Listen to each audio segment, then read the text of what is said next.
E aí, pessoal, sejam bem-vindos a mais um vídeo do canal. Desta vez eu vou complementar um tópico da parte do vídeo anterior, né, de aminoácidos. Eu vou falar agora de purificação de proteínas. Vocês sabem que as proteínas basicamente são constituídas por os aminoácidos, certo? Então, uma vez que a gente tem uma proteína formada, a gente precisa separar, purificar, justamente para analisar mais coisas dela, detalhes. Aqui eu vou falar como você pode fazer isso. Bom, então, geralmente os células que a gente está analisando, ou os proteínas que a gente está analisando, estão dentro da célula ou estão na sua membrana. Então, portanto, é necessário, a primeira coisa, ter acesso a esse conteúdo. E uma das maneiras que se faz é utilizando detergentes tensioativos.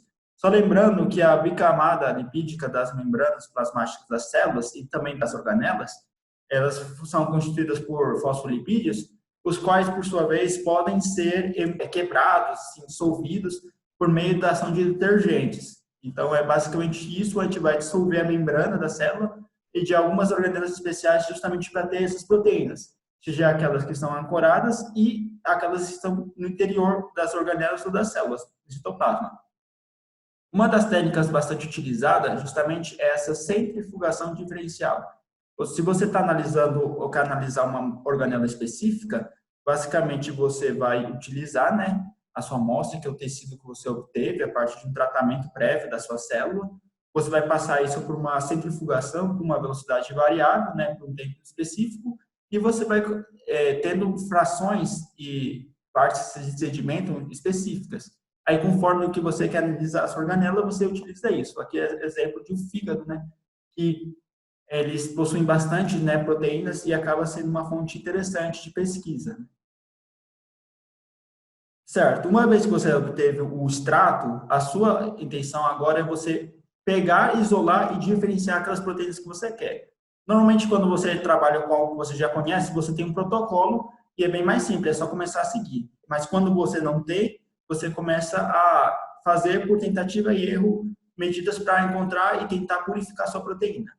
Geralmente, quando você está tentando purificar, você começa pelas técnicas mais brutas, digamos assim, que vão separar bastante a proteína das demais, para depois ir afunilando, usando métodos que são um pouco mais caros, porém você já tem uma concentração da sua proteína ou enzima específica bastante elevada. Então, aí acaba você gastando menos meio e essas coisas assim. Uma técnica bastante utilizada é você alterando o ambiente em que o seu caldo de proteínas está presente, ou sedimentar aquela que você quer, ou sedimentar aquelas que você não quer. Cada proteína, por ter constituição de aminoácidos diferentes e o número também varia, possuem essas características físicas químicas diferentes.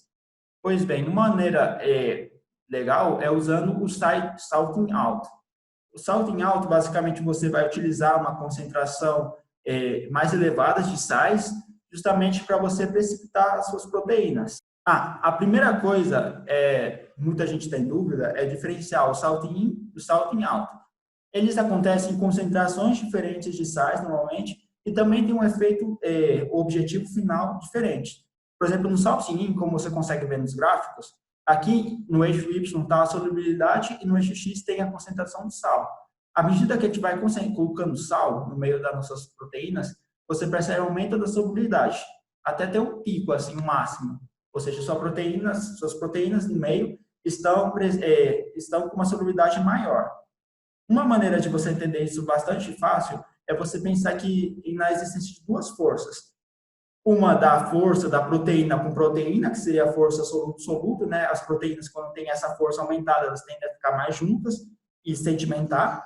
E outra é a interação dessas proteínas com a água. Isso envolve bastante a carga das proteínas. Quanto mais carga tiver, de certo modo, você vai aumentar a solvatação, né? As moléculas de solvatação naquela região, e acaba que ela fica mais dissolvida, certo? Então, basicamente, aqui está mostrando essas moléculas amarelas são suas proteínas, e aqui teria uma concentração de sais e água, formando esse escudo de hidratação. Então, perceba que quando você começa a colocar os sais, esses sais vão se ficando entre as proteínas e acontece que vai ser diminuída, atenuada essa força de proteína com proteína, ou seja, elas ficam mais separadas possíveis, ou seja, elas ficam mais dissolvidas.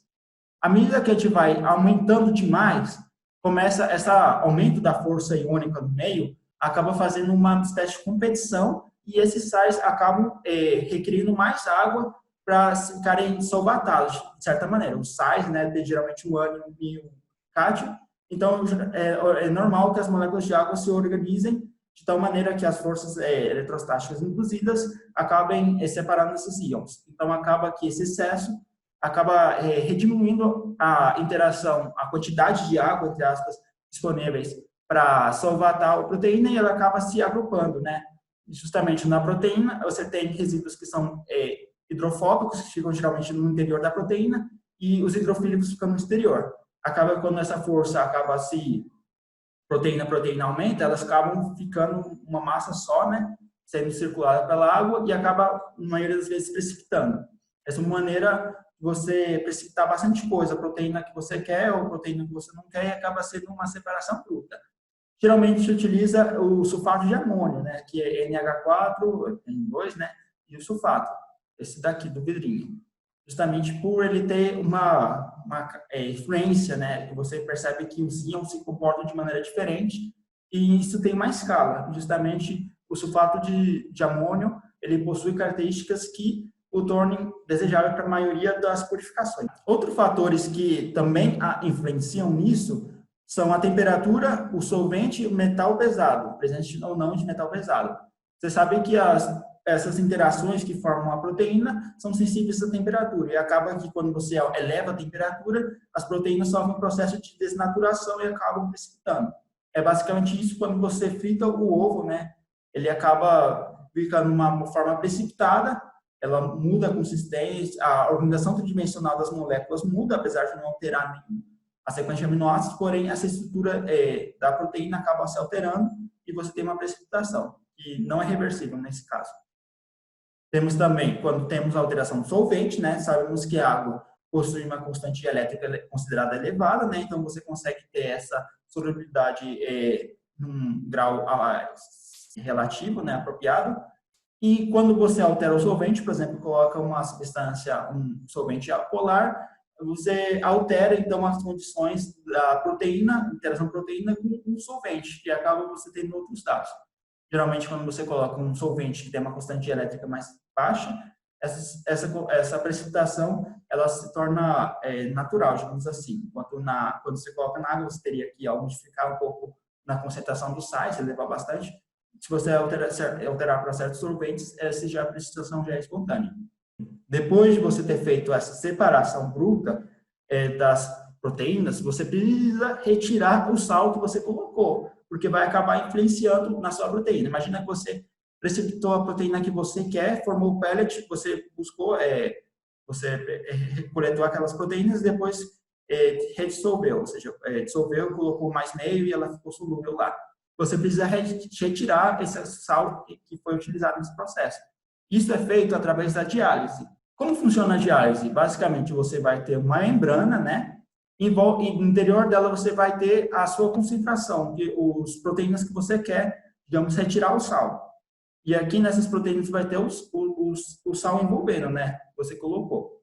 Essa membrana é específica para permitir a passagem de água e sais, mas não permitir a passagem de moléculas maiores como proteínas. Então, o que acontece? Quando você coloca, imagina que você coloca esse saco aqui num becker e nesse becker você coloca um tampão, né? Normalmente você coloca um tampão e você deixa um tempo. Quando atingir o equilíbrio, você vai ter menos concentrações de sal envolvendo suas proteínas do que na etapa no início. Então, basicamente isso, você vai pegar esse saquinho e trocar e colocar vários novos beckers com soluções novas para reduzir ao máximo a concentração desse sal. Aqui eu trouxe basicamente esse exercício 16 do Leninger para mostrar que, ao contrário do que você pode pensar, por exemplo, de colocar esse saquinho num recipiente de 1 litro, né, como é o dado exemplo aqui, você pode fazer isso gastando menos tampão, justamente utilizando 2 vezes esse processo de diálise. Aqui o exercício traz, né, uma concentração, uma proteína purificada, né, dissolvida no tampão herpes, e ele está em pH 7 com 500 milimolar, né, de cloreto de sódio. Isso daqui basicamente é a concentração dele. Aí ele vai pegar 1 ml dessa amostra, né, que não vai pegar todo o conteúdo, e vai tentar dissolver contra 1 litro desse mesmo tampão, certo? Com 0 milimolar de cloreto de sódio. Perceba que aqui você pegou 1 ml e você meio que diluiu 1 litro, ou seja, a concentração também tem que reduzir na mesma proporção, ou seja, de 10 a menos 3. Aqui, como a concentração inicial era 500 milimolar, você vai ter a concentração final de isso daqui multiplicado por 10 elevado a menos 3. Ou seja, você vai ter 0,5 milimolar, né, na sua concentração final. Você gasta 1 litro de tampão. Aqui, por sua vez, aí ele fala se você tivesse utilizado 100 ml no tampão, esperado, né, acontecer o equilíbrio, e depois você colocar num tampão, né, com o mesmo 100 ml, fazer isso de novo. Ora, aqui o processo for de 10 a menos 2, né, você multiplica a concentração inicial por 10 menos 2 para saber a final. Porém, fazendo isso de novo, você tem isso daqui ao quadrado, ou seja, 10 a menos quarta. Então, nesse caso, você teria a concentração final, isso é 500 milimolar vezes 10 a menos quarta, ou seja, 0,05 milimolar. E perceba, você usou basicamente 200 ml de tampão. É justamente todos esses exercícios para pensar, que no caso, se você estiver mexendo no laboratório ou algo assim. Bom, então depois de você ter passado por esses processos de purificação mais bruta, está na hora de utilizar uma técnica chamada cromatografia. Justamente você vai usar essa separação e acaba que você pode, nas técnicas iniciais, utilizar a cromatografia e você via essa separação por cor, sabe? Você pode ter feito aquela prática do cloroplasto lá, e vai vendo os pigmentos fotossintetizantes num extrato contendo algumas folhas, né? Você coloca o papel e vai subindo com o tempo. Aqui, normalmente, utiliza mais ou menos uma coluna desse formato aqui. É uma coluna relativamente pequena, né? Mas ela custa bem cara, né? Dependendo do que você vai utilizar, né? Da resina que está constituída nela e justamente no quanto de pressão ela consegue aguentar. Funciona mais ou menos assim, você, seja por uma bomba, ou seja, que você colocou manualmente, você colocou sua amostra, né, seu caldo de proteínas. O que acontece? Aqui dentro da coluna temos uma, digamos, fase estacionária, que é constituída por uma matriz, e nessa matriz são absorvidos certos grupamentos, né, que vão interagir preferencialmente com proteínas distintas, com base em algum grupo, no seu pH, na carga. A gente vai ver mais para frente os tipos. Basicamente, eu quero que você entenda que proteínas que vão interagir com isso daqui vão ser, digamos, retardadas de movimento, né? Elas vão ficar mais aderidas, enquanto as proteínas que não tiverem nenhuma interação com elas vão passar mais rápido, né? Com a fase móvel, que está basicamente essa bomba está colocando tampão e ela vai ser liberada primeiro. E aqui, então, você tem uma diferença, né, dessas proteínas com base no tempo e na afinidade com a fase móvel. Vai passando o tempo aqui, você vai ter uma separação e, basicamente, aqui, você, no final da coluna, você vai ter um detector que vai registrar, né, com base vai formar picos e vai te informar mais ou menos onde você pode, em qual tubo desses daqui está a proteína que você quer analisar, certo? Porque vai ter um pico mostrando que foi coletado em tal tubo. Então, o primeiro exemplo que eu vou dar é a cromatografia de troca iônica. Justamente, o foco dessa separação é com base nas cargas. As proteínas, com base nos aminoácidos que elas possuem cargas distintas, certo? Então, aqui na fase estacionária, você vai ter uma resina com uma carga apropriada que vai meio que retardando as moléculas que são cargas opostas. Justamente, as cargas opostas, positivo atrai negativo e negativo atrai positivo. Basicamente isso. Por exemplo, aqui a resina foi com carga negativa, então temos uma coluna que vai meio que ter uma maior afinidade com proteínas que naquele pH específico que você está colocando, né, tem uma carga positiva. Então perceba aqui, ó, as cargas final que tem positivas mais elevadas acabam sendo delimitadas e ficando mais restritas dessa região, ou seja, o movimento delas de passagem seria mais lento, entende? Enquanto as proteínas que têm cargas negativas elevadas, por elas terem a mesma carga que a resina, acaba sendo repelida. Então, você tem elas não interagem muito com a coluna, elas são as primeiras a sair do sistema. Certo? Perceba aqui que no tubo 3 e 4, né, você tem a proteína com carga negativa mais elevada, enquanto as positivas vão ficar para finais. Normalmente, para você obter essas proteínas que têm carga positiva muito elevadas, você acaba usando outra concentração de sais, né, um tampão de eluição, que você vai obter essas proteínas que resistem aqui, mesmo com a passagem do fluido. Então, você vai ter que precisar de um outro tampão, que vai ser de eluição, para você obter essas proteínas que ficaram mais presas aqui. O outro exemplo é a cromatografia com base no tamanho. As proteínas possuem tamanhos distintos, né, conforme a quantidade de aminoácidos e a forma que eles se estruturam. E esse tipo de cromatografia também recebe o nome de geofiltração. Você pode encontrar tanto exclusão molecular quanto geofiltração. Basicamente, você vai colocar aqui e as proteínas maiores vão passar primeiro, enquanto as menores vão ficar meio que percorrendo, né, esses labirintos, esses caminhos que estão dentro das resinas. Aqui você vai ter, na fase estacionária, como se fossem resinas com poros, né, pelos quais os poros vão passar as proteínas menores, enquanto as médias, as grandes, vão passar direto. Então, você acaba separando pelo tamanho. Justamente, igual ao anterior, você tem que pensar qual o tipo de coluna você vai utilizar para quais tipos de proteínas você quer separar. Por exemplo, digamos que você quer uma proteína que tenha um tamanho similar com essa verde e essa amarela. Pô, nenhuma delas vai ficar retida nesses caminhos, então acaba que você não vai ter uma separação tão boa. Ou você muda o seu tipo de tamanho de poros da resina, ou você muda a estratégia. Enfim, as proteínas maiores acabam sendo obtidas primeiro aqui, justamente por elas não passar por esse caminho.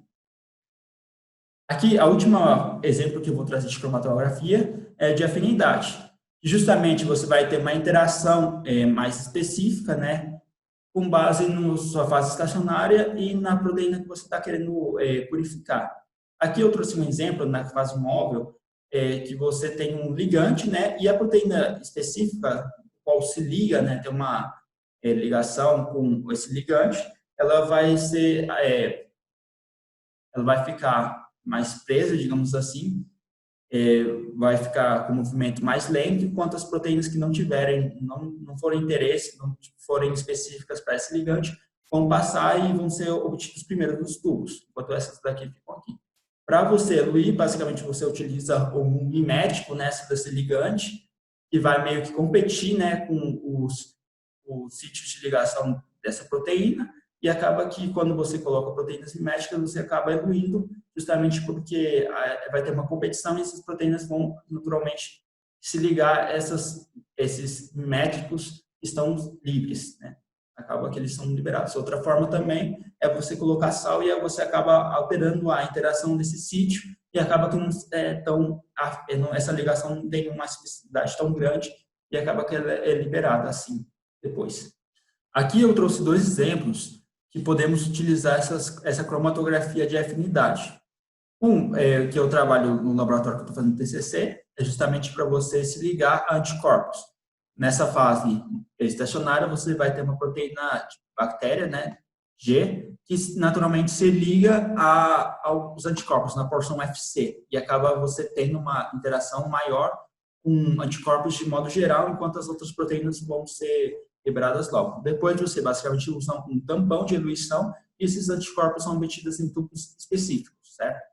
E outro é o exemplo de proteínas recombinantes. Quando você insere no seu modelo que você quer expressar aquela proteína, você, além de colocar no seu vetor o gene para a proteína que você quer, você pode colocar uma modificação que cause, por exemplo, uma mudança na proteína, lógico, buscando não alterar a função dessa proteína, acaba fazendo tipo uma modificação que acaba tendo uma interação com alguma parte dessa fase estacionária. Um exemplo que eu tenho seria adicionar a cauda de polihistidina, né, daquele aminoácido, que vai interagir com alguns metais como o níquel, e acaba que você tem uma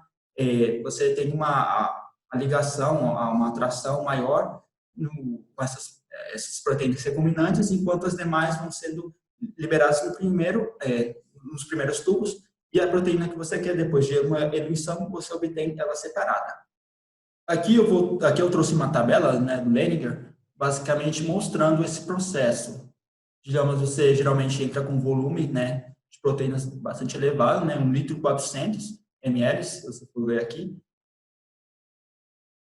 E você também tem uma concentração total, né, de proteína considerada elevada, Nesse caso, atividade e atividade específica são coisas diferentes. Atividade está mais se referindo à concentração que você tem de proteínas, unidades que você tem naquela proteína. Já a atividade específica está associando a quantidade, é uma relação, né, de unidades daquela proteína por total, ou seja, como se fosse uma concentração, sabe? Perceba, então, que a primeira etapa, o extrato celular bruto, acaba fazendo um trabalho de separação considerável aqui, basicamente, passamos de 10 miligramas de proteína total para 3, e a atividade não se alterou tanto, né? Então, é algo positivo. Você não quer que o seu processo de purificação acaba alterando demais as unidades de proteína que você quer purificar, senão você, basicamente, no final do processo tem muito pouco. E no final de todos esses processos, você vai ter uma concentração da sua proteína específica considerado elevado, né? Mesmo tendo um volume pequeno. E você já pode trabalhar com ela melhor, digamos assim, porque ela já está separada das outras.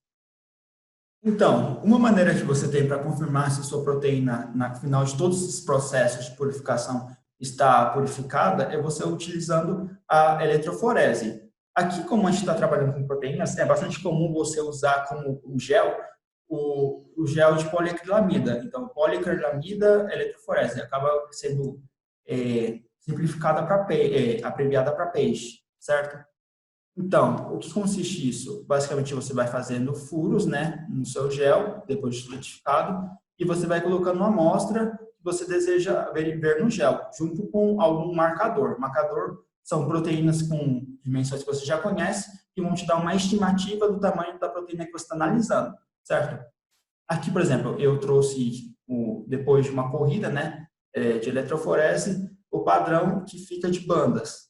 Aqui você coloca o marcador, as células, que eu trouxe exemplo aqui do livro, que ele fez umas células que não foram induzidas a expressar a proteína, depois as células induzidas, e aqui os medidos de purificação. Perceba que na proteína purificada a gente tem uma banda, e se a gente conhecer previamente a característica de tamanho, né, dessa proteína, a gente acaba vendo que a purificação foi bem sucedida, certo? Como funciona a eletroforese em si? Basicamente, você vai ter uma corrente, uma voltagem aqui, que vai colocar, e vai ter uma corrente que vai influenciar todas as proteínas a migrar para o polo positivo nesse caso, justamente com a relação carga-massa. Se você tiver uma carga muito elevada, você vai ser, no caso, uma carga oposta muito elevada, você vai ser atraído para o polo positivo. Se não, vai migrando de maneira menos acelerada. E também o tamanho influencia, porque a poliacrilamida, quando ela solidifica, forma um gel que permite a passagem, é como se fosse uma peneira, né, que permite passagem de moléculas menores. Elas acabam passando mais rápido, migrando e ficando formando essas bandas que você pode visualizar com o azul de cromacia, por exemplo, que vai te permitir que ela core apenas proteínas e não o gel em si. O que vai influenciar, então, justamente tamanho, carga e formato dessa proteína. Uma maneira muito utilizada quando você quer analisar a massa em si e não quer dar muita atenção para a carga das proteínas, você quer que essa separação, essa corrida, seja baseada principalmente no tamanho, é você adicionar esse SDS, que é o dodecil sulfato de sódio. Perceba que ele tem uma carga negativa, né? Aqui é basicamente o sódio, né? Mas ele justamente para trazer essa estrutura, né, com carga negativa, que vai conferir, se ligar a proteína de modo a formar bastante carga negativa. Ela fica, de modo geral, as proteínas ficam com uma carga negativa tão alta que acaba que a carga intrínseca dela, antes desse processo, se torna menos relevante, acaba podendo se tornar irrelevante. Então, você tem uma separação com base apenas no tamanho e a carga acaba não influenciando muito. Outra vantagem desse processo é que acaba que quando você altera quando você coloca essa monte de carga negativa na proteína, ela altera a sua forma e ela, com essa carga toda negativa, ela, de modo geral, a sua forma fica semelhante, como se fosse de bastonete. E acaba que a forma e a resistência, né, da passagem da corrida pelo gel não influencia tanto, acaba sendo o tamanho único determinante para isso. O único problema é apenas que quando ela acaba alterando, né, a forma da estrutura da sua proteína e acaba que, se você está analisando subunidades, não é um problema, mas você vai ter analisar uma única proteína que forma 4 subunidades, por exemplo, você vai ter 4 padrões de banda. Aí você justamente tem que fazer essa análise. E se, por exemplo, se dois tiverem o mesmo tamanho, eu vou representar a mesma banda. Basicamente isso. Pelo mesmo tamanho, você vai ver ela na mesma banda. Uma variação desse processo é a eletroforese bidimensional. E, basicamente, você vai separar não só pelo tamanho, mas também com ponto isoelétrico. Essa técnica é bastante utilizada na área de proteoma, quando você quer analisar as proteínas expressas por um organismo sobre determinadas condições, numa determinada faixa de pH.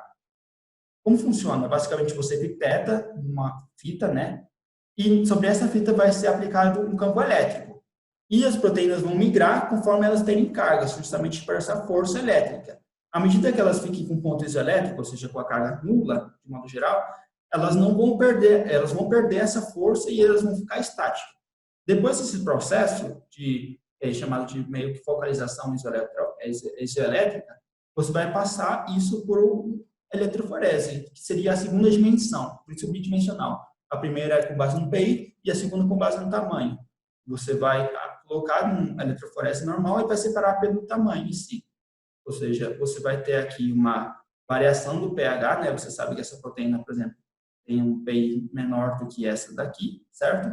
E você também vai ter uma variação de tamanho. Então, você tem digamos, essa análise bidimensional. Você separa as proteínas pelo seu PI e pelo seu tamanho. Isso é bastante útil quando você quer determinar, por exemplo, qual proteína está sendo expressa sobre aquele organismo sob determinadas condições, porque você pode analisar, verificar esses valores de tamanho e carga, e você pode ir em bancos de dados e analisar qual proteína provavelmente é aquela e confirmar se sua hipótese é válida. Então, gente, o vídeo acaba aqui, espero que você tenha entendido. E só queria ressaltar que todas as imagens que eu usei, com exceção a algumas que eu peguei na internet, que eu coloquei a fonte, foram obtidas pelo Leniger. Então, caso você queira analisá-las melhor, é só abrir no capítulo 3 do livro Leniger.